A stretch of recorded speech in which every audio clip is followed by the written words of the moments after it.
Well, last time we had an interview, I mentioned Polo G.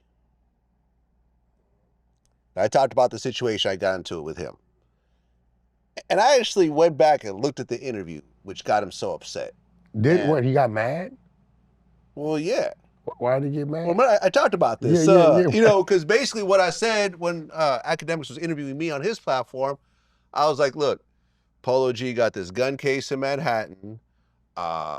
You know, his brother, his little brother robbed this dude and made him like PayPal him like $50,000 and took all his equipment. His mom shot at his sister, and you know, he's got this kidnapping charge and everything else like that. You know, I feel like he feels that because of his money and his fame that the law doesn't apply to him and he can just buy his way out of everything. And this is ultimately going to end really badly. That's all I said. I went back and looked at it. I wasn't dissing him. And I talked about how we ran into each other at a bank and we went outside and had a respectful conversation. I never said that. Oh, he was mad about our interview? No. He was mad about what I said originally. The original, yeah. So me and him, he started, you know, he wanted to FaceTime me. We started talking. He started screaming at me. I hung up. You know, we were texting back and forth, and I told him, like, yo. Stop right there. Bro, guys, stop hanging up, right? You want me to stop hanging up? Yeah, stop hanging up when they FaceTime you screaming. You know, you gotta like. I gotta sit there and listen to it? You gotta go back to when you were like 11. You gotta be like, ah. You know what I'm saying? And why are you screaming? Wait, do what? Yeah, this is what I just did. You know what I mean? Oh, you, You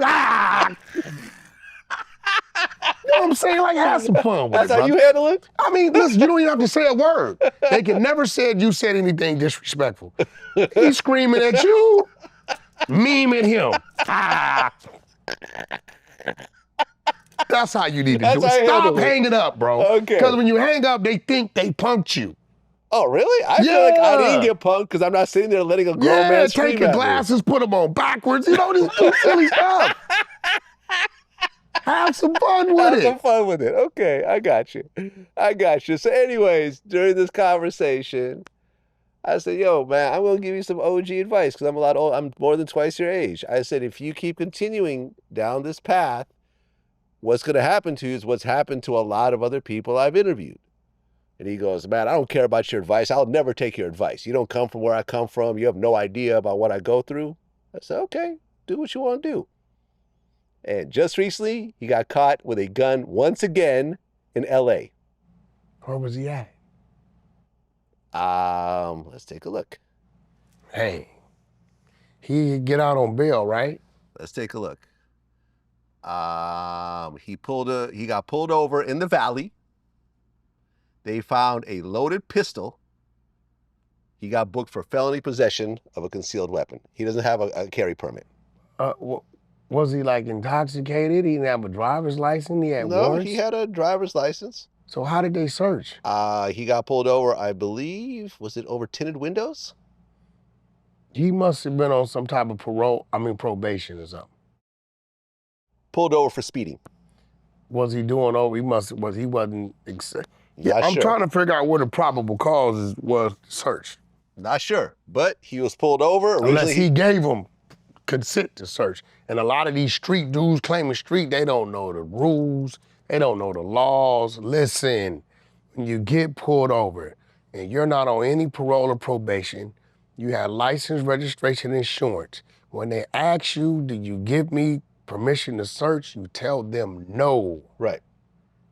Don't say, cool, yeah, no. I don't care if you don't have anything. You tell them no, because if you don't have anything, now you're dealing with a crooked cop, and while he's searching, he want to go on his ankle and throw his throwaway up under your seat. You gave him consent to search, and everything he found is yours. You tell them no, so now when you go to court, they're going to say, okay, great, you got a gun. But how did you get to the gun? You pulled him over for tinted windows. He had all his credentials. He isn't on parole probation. He wasn't drunk. He wasn't speeding excessively. How did you search the vehicle? Can we see your body cam footage? Please, youngsters, if you're gonna play gangster, understand the gangster rules. And it's like, I don't know. I don't get it, bro. I don't get it either. Like I said, pulled over with a loaded gun, considering his other gun charges and all this other stuff. listen, you don't have to listen to me. You could say I don't know what I'm talking about. That's cool. I don't have any ill will towards Polo at all. I like him. I'm a fan of his music. I did one of his first interviews. He told me in the interview that doing Vlad TV was a dream of his that he wrote down while he was in prison. I've never said anything disrespectful about him. Our conversation outside the bank was a respectful, grown-up conversation. He said what he said. I said what I said. He's like, yeah, I'm going to run into you again. I said, if you run into me, run into me. Life goes on. You know what I'm saying? Like, I didn't avoid you when I saw you last time. Polo, let me look out for you, bro. Vlad is civilian. Not only does he got big homies, but he got some homies, you know, that's legal security. Right. I know one of them. He's here right now. Polo, leave that alone. Like, just go your way. Vlad don't want to fight you. No. He don't want to do none of that with you. He's going to say, listen, he's going to throw his hands up, and then his security is going to read the body movement, and the minute you become a threat, something's going to happen. Right. Because Leave that alone. Like, stop bothering the civilians. Learn how to deal with them. Yeah. Listen, I remember when we started, because when I hung up on him and he started texting, he's like, yo, you need to meet up with me right now. I said, meet up with you? Are you crazy? You with all your gun charges? I'd have to bring a gun with me if I were to meet up with you. And then why would I even do that? The whole thing sounds stupid. It's a dumb scenario. You see how Vlad sounds like Seinfeld? You heard him. Everybody heard him talking.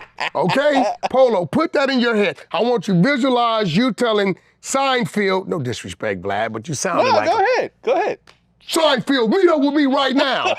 He's gonna say, meet up with you? What? No, I'm not gonna meet up with you. Why would I? Polo, listen, man. Not just Polo, everybody. Brother, save that energy for the people. Don't go to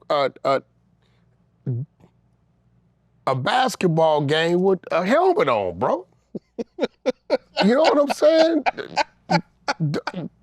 For real, just don't do it. Like, don't show up to the football game with shorts on and no shoulder pads. Like, know what field you on and adjust. It just shows maturity.